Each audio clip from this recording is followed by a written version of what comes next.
So this is the simplest bottom type, just a solid piece of wood. I'm going to trim it at 90 and then trim the corners to make the turning easier.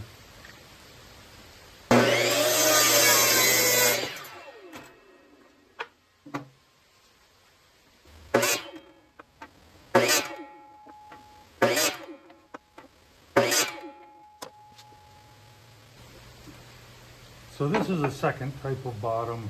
It's going to be 4 pieces of walnut glued together with 45-degree angles. So I'm going to cut a couple of pieces here.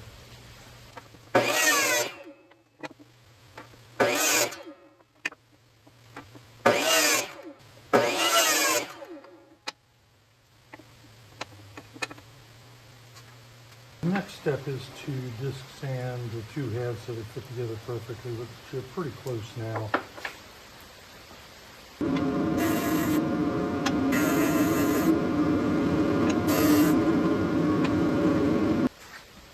So the final test is to hold them up and see if you can see any light through the joint. This is looking pretty good. I'm going to hold it up. I held it up to my light and there's nothing. So those 2 halves are ready to glue together. Okay, the next thing I'm going to show is putting these 2 halves together. And I have them taped just so that I didn't lose track of which one fit to which. Because I had a pretty much perfect fit and I wanted to keep it that way.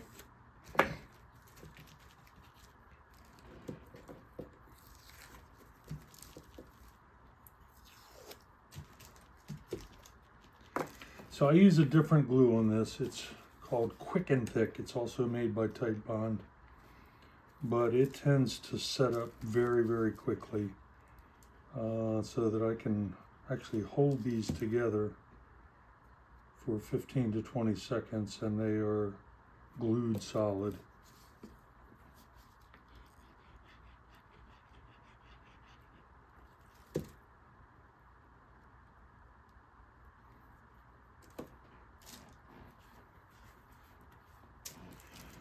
And then I just rub them together to get a little bit of a rub joint. Try to align this bottom edge close, but I'm going to disc sand that tomorrow anyway, so it doesn't really matter. And then just squeeze together again for 15 to 20 seconds. 10's probably enough, but I like them to stay together. Okay, so that one's done, and I'll move on to the next one, which I won't show. So these 2 pieces that I glued up yesterday, you can see there's a pretty big gap. They're touching on the points. So I am going to disc sand. I'm going to disc sand the excess glue off so they lay flat, and disc sand these so they fit together.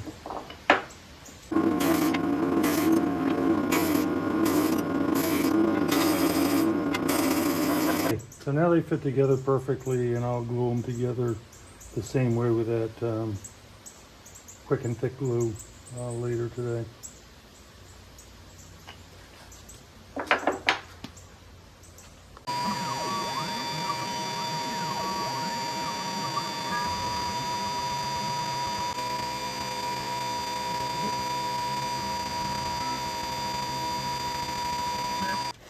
Okay, now I have 2 discs to put in, 1 in each bowl.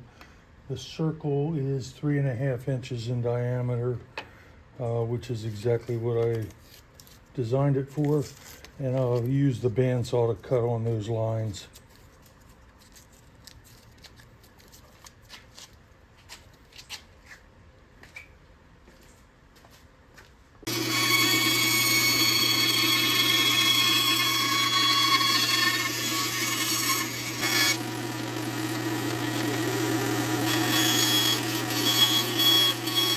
Okay, they're less than perfect. I will take them over to the disc sander and try to sand to the line. These circles do not have to be perfect. And I'll show you why as I put them together.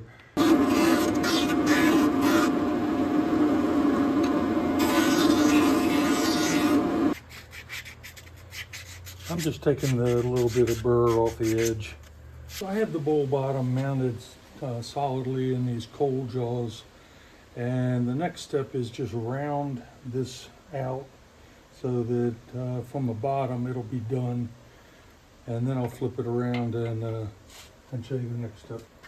I'm using a square carbide.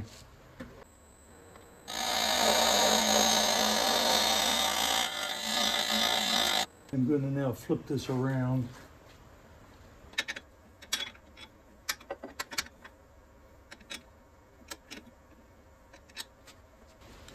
So the next step is I am going to basically route a groove for this disc to go in.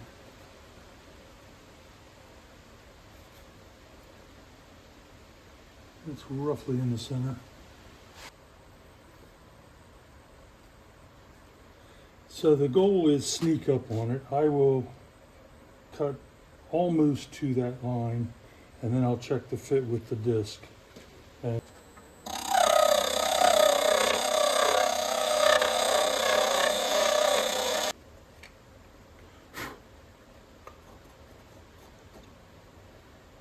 the disc does not fit yet, so I need to make it a little bigger.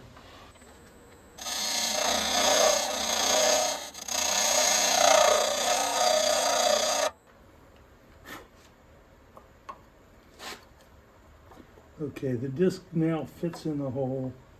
It's got a little bit of slop, but it could stand to be a hair bigger. And again, that's why this doesn't have to be perfectly round, is you want this disc to be able to move in this hole. I'm only going to glue it in 2 spots. And it needs to be a lot deeper.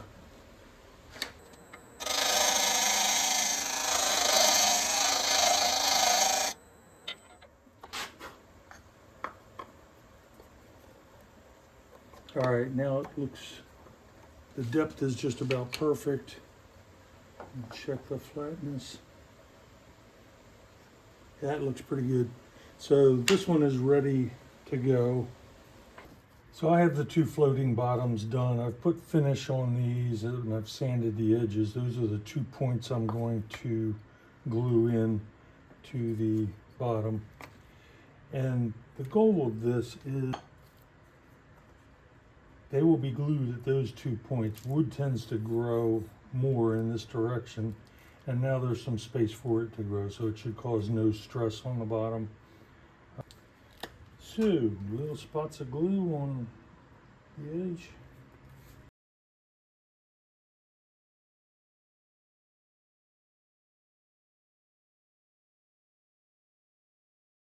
I have flattened this scrap piece of wood that I have mounted to a faceplate, and I have my bottom with the floating disc in it, and I'm going to bring them up and glue. I use the cold jaws on the lathe when I can, because it makes sure it's perfectly in the center. And I'm just checking the dry fit, make sure. Yeah, it looks like it's going to glue up good.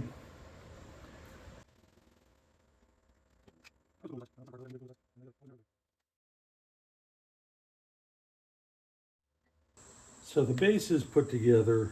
The floating ring is in. The walnut is actually a hair above the maple. So I need to get that sanded flat. This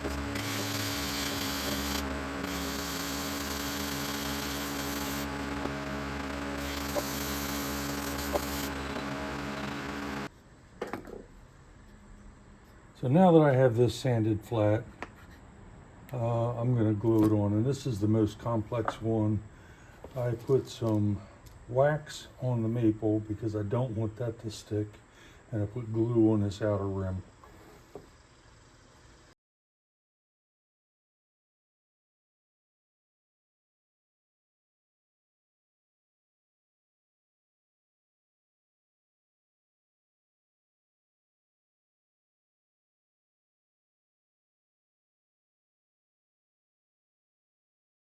The highest strength you get is if the joint is in the middle of the segments. So that's what I'm going for. Once it's there, I'll tighten up. Okay, let that dry for a half hour and then we can add the next string.